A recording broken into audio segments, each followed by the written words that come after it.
الهدى ودين الحق ليظهره على الدين كله وكفى بالله شهيدا أشهد أن لا إله إلا الله وحده لا شريك له وأشهد أن محمدا عبده ورسوله لا نبي ورسول بعده اللهم صل وسلم على سيدنا وحبيبنا محمد صلى الله عليه وسلم وعلى آله وأصحابه ومن اهتدى بهدايته إلى يوم الجزاء أما بعد Alhamdulillah wa syukurillah enjang menika kula panjenengan sedaya tasih kaparingan nugrahaning Allah Subhanahu wa taala badan ingkang sehat insyaallah manah ugi sehat pramila monggo sareng-sareng kita syukuri kanthi sasampunipun kita nindakaken salat subuh berjamaah sarang-sarang ngaos jangkepi gesang kula panjenengan sedayanipun dados kawulanipun Allah Subhanahu wa taala ingkang anggenipun nindakaken ibadah menika tansah pinandesan ilmu. Moga kita lurusaken kita leresaken niatipun awit sedaya menapa ingkang mangkenipun dipun paringaken dening Allah dhateng kawulanipun namung kados ingkang dipun nyataken wonten manahipun piyambak ingkang niatipun krana Allah dan derek Rasulullah maka akan mendapatkan ridha Allah dan syafaat Rasulnya. Kalau niatnya selain itu ya hanya itu yang nanti akan diberikan Allah Subhanahu wa taala. Bapak Ibu, Allah Subhanahu wa taala paring pawarta wonten surah An-Nahl ayat 97. A'udzu billahi minasy syaithanir rajim. من عمل صالحا من ذكر أو أنثى وهو مؤمن فلنحيينه حياة طيبة ولنجزينهم أجرهم بأحسن ما كانوا يعملون. Barang siapa yang mengerjakan amal soleh, baik laki-laki maupun perempuan, dalam keadaan beriman, maka sesungguhnya akan kami berikan kepadanya hayatan thayyibah, kehidupan yang baik, dan sesungguhnya akan kami beri balasan kepada mereka dengan pahala yang lebih baik dari apa yang telah mereka kerjakan. Bapak Ibu, ini adalah janji Allah Subhanahu wa taala. Kepada siapa? Kepada siapapun yang menginginkannya. Datang saksin no ingkang kepengin apa? Kepengin bahagia. Bahagia itu bahasa Jawa apa? Bahagia mulia. As-sa'adah.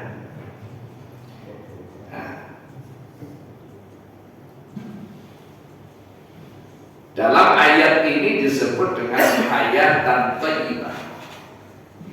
Urip sing apik, bahagia, mulya. kepengin mboten kira-kira. Urip bahagia menurut. Mesti pada kepengin. Ini ada jaminan dari Allah Subhanahu wa Ta'ala.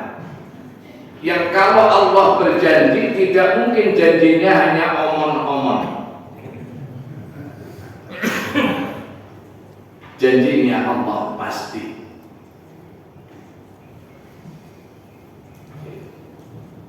Siapa bae sing kepengin urip bahagia, ada janji dari Allah Subhanahu wa Ta'ala. Apa itu bahagia? Yang dalam ayat tersebut disebut hayatan thayyibah. Bahagia hakiki. Bahagia itu lapangnya dada, tumak niknahnya hati, jembareng dodo, tentremeng ati. Niku sing darani bahagia. Sehingga mboten wonten magepokanipun kalian bodoh. Gak ada hubungannya dengan materi, gak ada hubungannya dengan kaya dan miskin. Orang miskin bahagia bisa, orang kaya bahagia bisa, orang kaya menderita bisa, orang miskin susah bisa. Maka tepat ada orang berkata,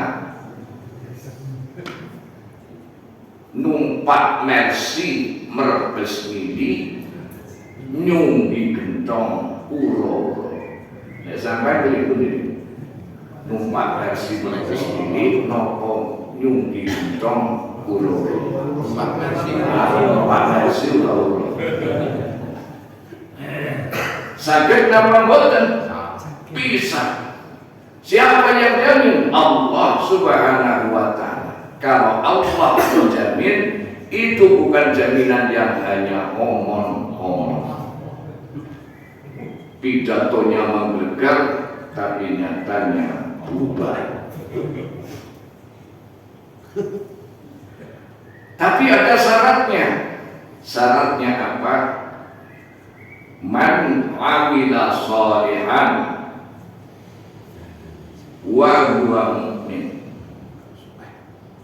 Syaratnya beriman dan beramal soleh dalam keadaan benar-benar beriman. Di dalam Al-Quran ada dua lafaz yang secara bahasa terjemahnya sama, ialah alladzina amanu dengan al-mu'min. Alladzina amanu terjemahnya orang-orang yang beriman. Al-mu'minu juga terjemahnya orang yang beriman.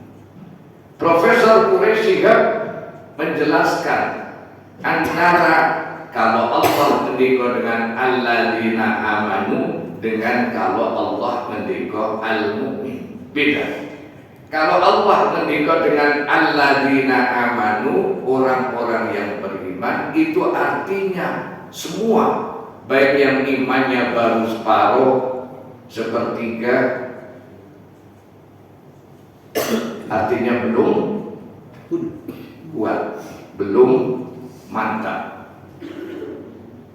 Sedangkan kalau Allah menggunakan kata al-mu'min, itu berarti adalah orang yang imannya mantap. Jadi siapapun yang ingin bahagia hidupnya, Allah jamin buku lanang, buku wadon, syaratnya iman mantap. Kalau imannya mantap, pasti hasilnya buahnya adalah amal soleh. Itu yang akan dijamin oleh Allah, pasti akan merasakan kehidupan bahagia, hayatan thayyibah. Tetapi orang yang imannya mantap, pastilah ia akan mengenali dirinya, mengenali Tuhannya, mengenali dunia, dan mengenali akhirat. Tiyang ingkang imanipun mantep menika pasti mengenali dirinya, mengenali Tuhannya, mengenali dunia, mengenali akhirat. Orang yang imannya mantap tahu siapa dirinya. Dirinya, kita ini adalah makhluk Allah yang Allah ciptakan dengan dibebani kewajiban. Apa kewajibannya? Secara ringkas ada dua, untuk jadi khalifahnya dan untuk jadi hambanya. Jadi khalifahnya artinya menjadi wakil Allah di muka bumi ini untuk mengatur kehidupan, menata kehidupan sehingga kehidupannya menjadi teratur, menjadi tertib, menjadi makmur. Wa ma khalaqtul jinna wal insa illa liya'budun. Yang kedua, menjadi hambanya. Yang kedua, mengenali Tuhannya. Orang yang imannya mantap sadar bahwa kita diciptakan oleh Allah Subhanahu wa ta'ala, tugasnya adalah untuk beribadah, menyembah kepada Allah Subhanahu wa ta'ala, karena Allah lah yang telah menciptakan kita dan mencukupi seluruh kebutuhan kita. Ya ayyuhan nasu ubudu rabbakum alladzi khalaqakum walladzina min qablikum la'allakum tattaqun. Orang yang imannya mantap mengenali dunia. Apa itu dunia? Dunia itu adalah tempat kita manusia untuk menjalani ujian Allah Subhanahu wa ta'ala.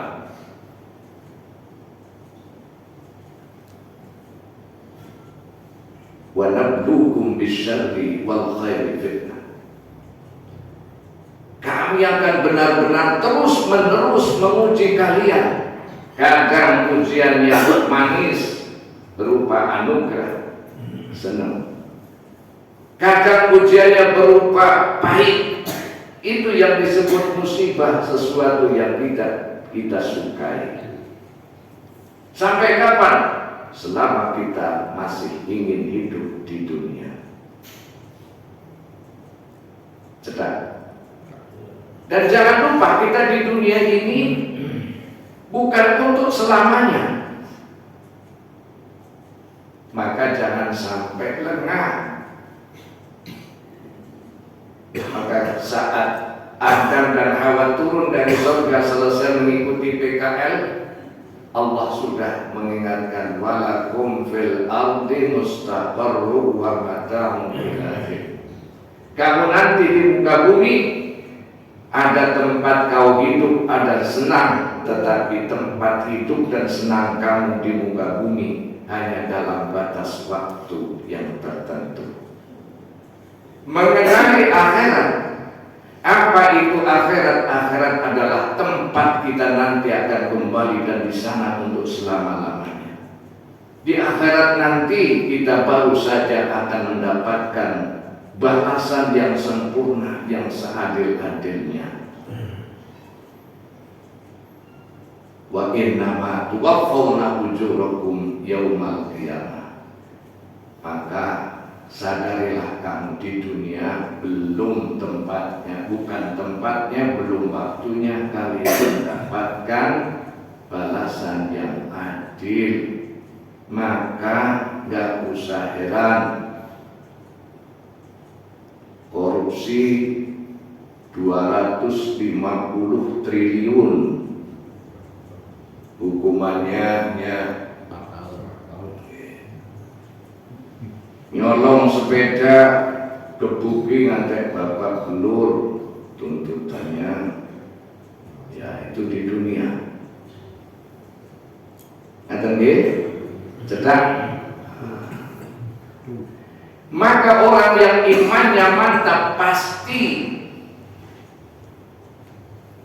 dia akan bersyukur saat diberi anugerah. Bila diberi cobaan, ia sabar. Bila terjatuh dalam kesalahan, ia segera istighfar. Niniku gedang karo pakai domona gampang dilakoni aneh. Cedak. Itu syarat yang pertama. Berimanlah dengan keimanan yang mantap. Syarat yang kedua, beramal soleh. Amal soleh ada yang vertikal, ada yang horizontal, ada yang ritual, ada yang sosial. Maka kalau kita ingin mendapatkan apa yang dijanjikan oleh Allah Subhanahu wa Ta'ala, hidup bahagia, bejo mulya, hayatan thayyibah, amal soleh yang harus ditempuh adalah SD, SMP, SMA, S1, S2, S3, yang semua ijazahnya asli.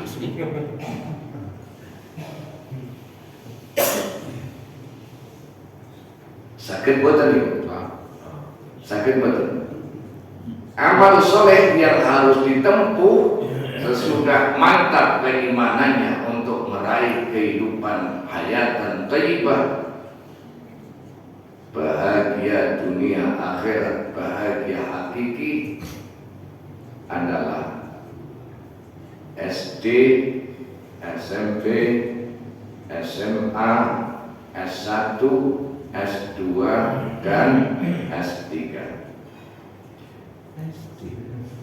SD, sholat duha jangan ditinggalkan, karena kunci sukses hidup ada dalam sholat tersebut.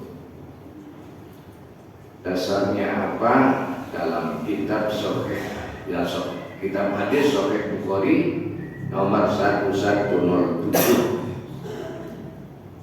disebutkan, an Abi Hurairah radhiyallahu anhu, awsani khalili bi thalathin la ada'uhunna hatta amuta, sawmi thalathati ayyamin min kulli syahrin, wa salatin duha, wa naumin ala witrin. Abu Hurairah berkata, kekasihku Rasulullah sallallahu alaihi wasallam telah berwasiat kepadaku dengan 3 perkara yang tidak akan pernah aku tinggalkan hingga aku meninggal dunia. Ini Abu Hurairah berkata bahwa kekasihnya bukan lagi istrinya, bukan lagi anaknya, tapi kekasih Abu Hurairah, Abu Hurairah nyatakan adalah baginda Rasulullah Sallallahu Alaihi Wasallam. Maka ada hadis yang mengatakan, belum patek-patek kamu disebut orang yang beriman sebelum kita mencintai Rasulullah melebihi cintanya kepada orang tua, kepada anak, bahkan kepada manusia semuanya. Nah, maka Abu Hurairah berkata bahwa kekasihnya itu adalah Rasulullah SAW. Maka wasiatnya tidak akan pernah dilupakan sampai akhir hayatnya. Apa itu? 1, puasa 3 hari pada setiap bulan. Niku sing darani puasa Ayyamul Bid. Wong Jawa ngarani puasa putih. Kenapa disebut puasa putih? Sebab pada saat tersebut cahaya bulan berwarna putih, yaitu tanggal 13, 14, 15 Komaria. Ora Januari, Februari, Maret. Niku tanggalannya wong bayaran, termasuk pensiunan. Bulan Komaria, yaitu Muharram terus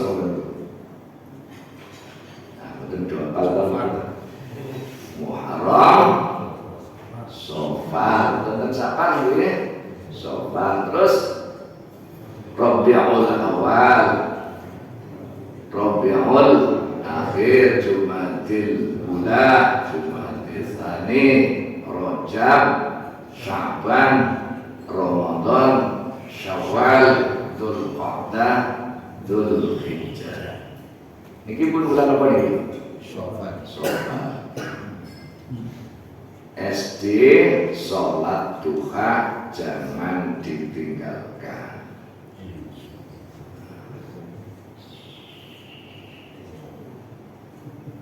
Pun tetap.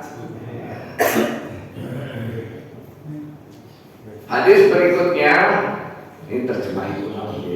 Rasulullah Shallallahu Alaihi Wasallam pun bersabda, maukah kalian aku tunjukkan medan perang yang dekat, banyak ghanimahnya dan dapat pulang dengan cepat. Barang siapa yang berwudu lalu ia pergi ke masjid untuk melaksanakan sholat sunnah duha, maka dialah yang telah mendapat tempat perang yang dekat, ghanimah yang banyak dan pulang dengan cepat. Ini terkait dengan rezeki. Untuk menyongsong rezeki dari Allah itu ada dua. Ada rezeki yang harus diusahakan, tapi ada juga rezeki yang datang sendiri. Siapa yang mendatangkan? Allah Subhanahu wa ta'ala. Syaratnya apa? Tadi dekat dengan Allah Subhanahu wa ta'ala. Kayak di dunia nih, kalau orang dengan kekuasaan kan bisa jadi diangkat jadi komisaris.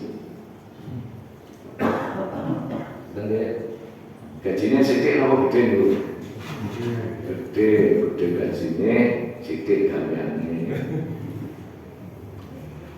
Nah, ini. Kalau tadi sholat duha, kalau ini sholat duha tapi dirangkaikan dengan sholat subuh, itu yang disebut sholat sunnah isyraq atau syuruk. Jadi kalau duha itu dikerjakan di waktu pertengahan sampai akhir. Syuruk itu sholat duha yang dikerjakan di awal waktu, tapi menjadi satu paket dengan sholat subuh berjamaah. Bagi laki-laki di masjid, kalau bagi perempuan boleh di musola. Nah, musola itu apa? Tempat khusus untuk sholat yang ada di rumah-rumahnya orang Islam. Jadi orang Islam kalau buat rumah itu jangan yang diutamakan ruang tamu, kamar mandi, tempat sholat hanya di sela-sela tempat tidur dan meja makan. Itu namanya terlalu. Tetapi SD, dari SD, SMP, sholat malam pertahankan karena ahli surga itu adalah orang yang selalu sholat malam. Kalau sholat duha jangan ditinggalkan, tapi kalau sholat malam pertahankan. Kenapa?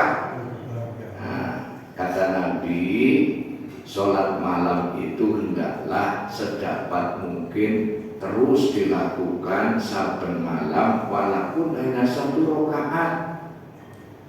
Rutin lebih baik daripada komplit tapi hanya sekali 1 tahun.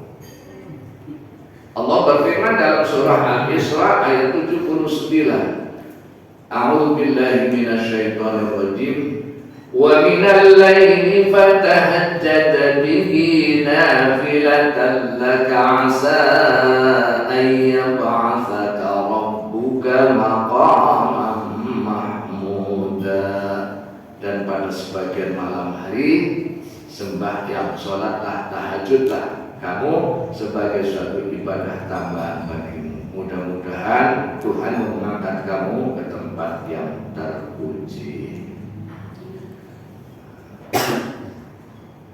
Dalam surah Az-Zumar ayat 9 adalah penjelasan bahwa orang-orang yang beriman adalah orang-orang yang di malam hari senantiasa menjauhi kasur dan bantal tidur. Orang yang turah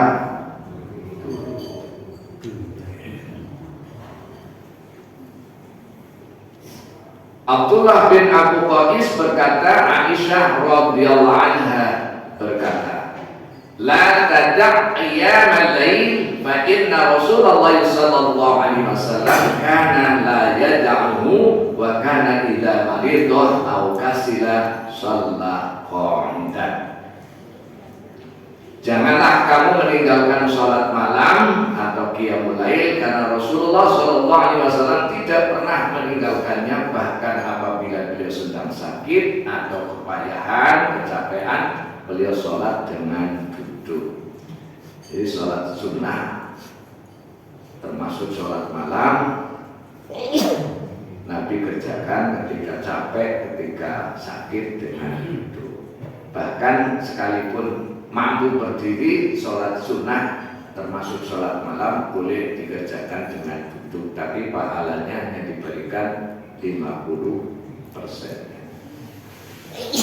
Sesudah SMP maka harus dilanjut SMA, suka membaca Al-Quran dan berusaha menghafalkannya meskipun ora apal-apal. Saya nangis tua, kaya nulis neng banyu letep blas. Tapi lebih baik terlambat daripada tidak sama sekali. Oleh karena itulah Rasulullah sallallahu alaihi wasallam bersabda, khairukum man ta'allama al-Qur'an wa 'allama. Sebaik-baik kamu adalah kamu yang mau belajar Al-Qur'an dan mengajarkan kepada orang lain. Cetak. Dan jangan lupa Allah mengabarkan bahwasanya di dalam Al-Quran yang Allah turunkan itu terdapat obat. Wa nunazzilu minal Qur'ani ma huwa shifaa'un wa rahmatun lil mu'minin wa la yazidul zalimina illa khasara. Para ulama sepakat obat yang dimaksud di dalam ayat tersebut adalah obat galau, obat hati. Tapi juga ada yang berpendapat bisa juga menjadi sarana obat jasmania. Tetapi maka ada ungkapan orang bijak, kalau kamu sedang menghadapi masalah sesulit apapun, jangan pernah pergi kemana-mana kecuali ke Pegadaian. Mengatasi masalah tanpa masalah, antara lain bacalah Al-Quran sekaligus tadabburkan ke dalam hati. Insya Allah galau gundah gulana akan dapat sirna. Ini itu bola balik ke romanipun kedah awak bakal demong gampang dilakoni. Ini kudu sinau ini berusaha. Sesudah S1, S3 S2 ya. Apa itu S2? Selalu silaturahmi khususnya kepada saudara dan kerabat.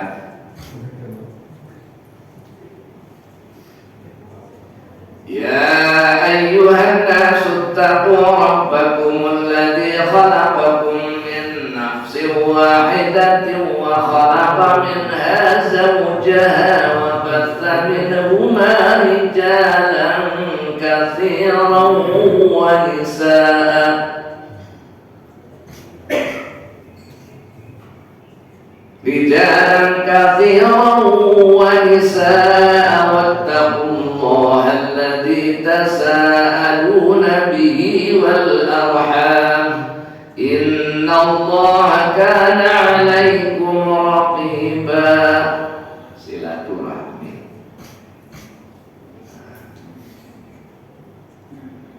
Rasulullah sallallahu alaihi wasallam bersabda, man ahabba an yubsata lahu fi rizqihi wa yunsa'a lahu fi atharihi falyasil rahimah. Sing kepengin dilapangke rezekine, didawakna umure, maka hendaklah menyambung silaturahmi. Cedak nggih. Apa itu silaturahmi? Nah, ternyata karena bonusnya besar, dipanjangkan umurnya, dilapangkan rezekinya, maka yang namanya silaturahmi bukan seperti yang kita pahami selama ini. Nabi bersabda, laisal wasilu bil mukafi walakinal wasilu alladzi idza quti'at rahimuhu wa salaha.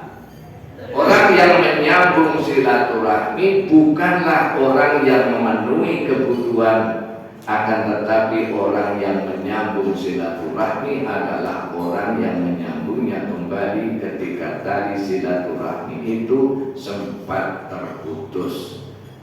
Secara mudah diterangkan, silaturahmi yang sebenarnya adalah wong sing menehi wong sing ora tau weweh mawi wong sing ngejak jodak. Niku silaturahmi. Ini biasanya nanti kita memberi kepada orang yang memang biasa orang itu memberi kepada kita. Kita akrab dengan orang yang memang baik dengan kita. Itu kata Nabi, bukan silaturahmi itu yang akan mendapatkan bonus, dilapangkan rezekinya, dipanjangkan umurnya. Silaturahmi itu memberi kepada orang yang tidak pernah memberi kepada kita, malah keporo sak nyolongi. Mawi wong sing nyengit datang kula panjenengan sedaya. Itu silaturahmi. Dan mawi wong sing wis mawuh itu silaturahmi. Baru itu ngangkat ke oleh ngangkat silaturahmi. Atau dia dadi amal. Biasa dulur dipilih ayo dok pertemuan keluarga bebah aku ngarang buat dewek. Nah, terus delek ke orang dijawab. Dijawab kok boleh jumpa terus pancen orang karuan. Itu bukan silaturahmi. S3. Apa itu S3? Selalu sholat subuh berjamaah. Selalu sholat subuh berjamaah. Aqimis sholat dari dulu kisyamsi ila ghasaqil laili wa qur'an al-fajr inna qur'an al-fajri kana mashhudan. Laksanakan sholat dengan sempurna, tertib, runtut. Di saat tergelincirnya matahari, kegelapan malam, dan di saat fajar. Ini yang kadang-kadang ada orang yang sok ilmiah. Sholat itu bukan 5 kali, Jelas di dalam Al-Quran surah Al-Isra 78 kewajiban kita sholat hanya 3 kali. Saat tergelincir matahari, di kegelapan malam, di waktu fajar. 3 ke 5. Itu zaman saya masih ngajar di SMA, itu ada yang seperti itu. Pengajiannya eksklusif, khusus. Ada yang membelokkan begitu. Sholat itu yang benar bukan 5 kali, jelas di dalam Al-Quran itu 3 kali. Dia nggak baca penjelasan Nabi. Ketika tergelincir matahari maksudnya sholat zuhur dan sholat di kegelapan malam itu maksudnya maghrib dan isya. Fajar itu sholat subuh. Nah ini digaris bawahi. Sholat subuh itu adalah sholat yang sangat istimewa karena disaksikan oleh semua malaikat-malaikat Allah. Sekaligus kata Nabi, sholat yang paling nyebai bagi orang yang terinfeksi virus nifak ialah sholat subuh itu. Sampai selalu berjamaah.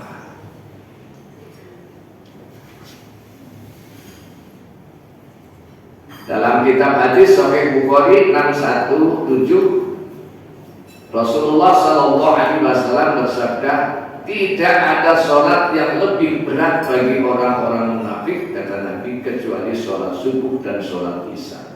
Padahal seandainya mereka mengetahui kebaikan yang ada pada 2 sholat tersebut, niscaya dia akan mendatanginya walaupun dengan neraka. Dalam Sahih Muslim disebutkan 2 rakaat fajar lebih baik daripada dunia seisinya. Mudah-mudahan kita mantap imannya dan dapat menempuh SD, SMP, SMA, S1, S2, S3 sehingga kita akan benar-benar mendapatkan janji Allah Subhanahu wa taala hayatan thayyibah, kehidupan yang baik, bahagia, hakiki, tidak saja di dunia tapi juga di akhirat. Kata nggih, mungkin bermanfaatipun, yang betul itu dari Allah, yang salah itu dari kebodohan saya sendiri. Kurang lebih mohon maaf, bila taufik wal hidayah, wassalamualaikum warahmatullahi wabarakatuh.